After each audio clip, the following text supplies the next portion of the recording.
Apakah berkuasa selama 32 tahun itu memang suatu prestasi?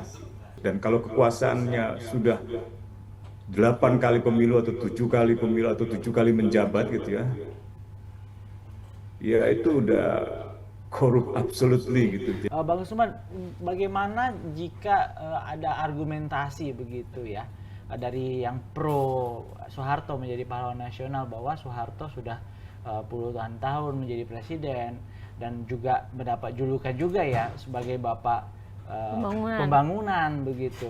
Uh, Gimana menghadapi argumentasi seperti itu, Bang Usman? Teman-teman aktivis Bang Usman juga sebagai Ya, bagian alasan bahwa Soeharto layak atau pantas menjadi pahlawan nasional.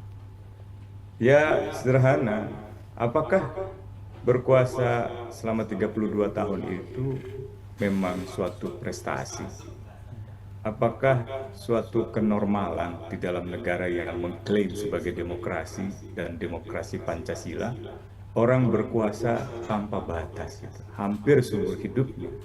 Barangkali kalau tidak ada demonstrasi tahun 98, Soeharto akan menjadi presiden yang ketujuh sampai selesai, sampai katakanlah 2004 gitu. Lalu mungkin jadi presiden yang ke-8.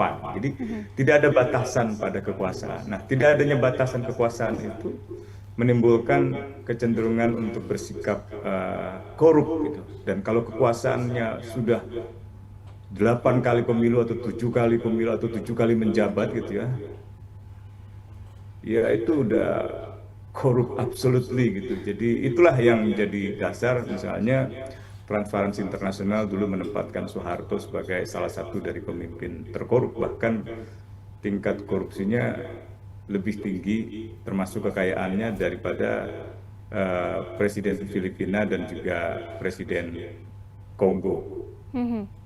Oke. Nah, tapi kalau kita lihat bahwa keputusan ini gitu dianggap sebagai rekonsiliasi sejarah gitu. Menurut Ya, Bang Usman gimana tuh? kalau mau rekonsiliasi maka yang dipersoalkan bukan TAP MPR nomor 11 tahun 98, tapi TAP MPR nomor 5 tahun 2000. Karena rekonsiliasi diamanatkan oleh TAP MPR nomor 5 tahun 2000 yang judulnya adalah Pemantapan Persatuan dan Kesatuan Nasional. Dan itu harus ditempuh dengan misalnya sebuah penyelidikan dan pengungkapan fakta-fakta kebenaran. Sehingga jelas, benar tidak terjadi pembunuhan massal, pemenjaraan massal, benar tidak itu semua pernah terjadi dan itu bisa terjadi. Mengapa itu bisa terjadi? Siapa yang paling bertanggung jawab? Setelah itu, orang yang paling bertanggung jawab diundang untuk memberikan pengakuan.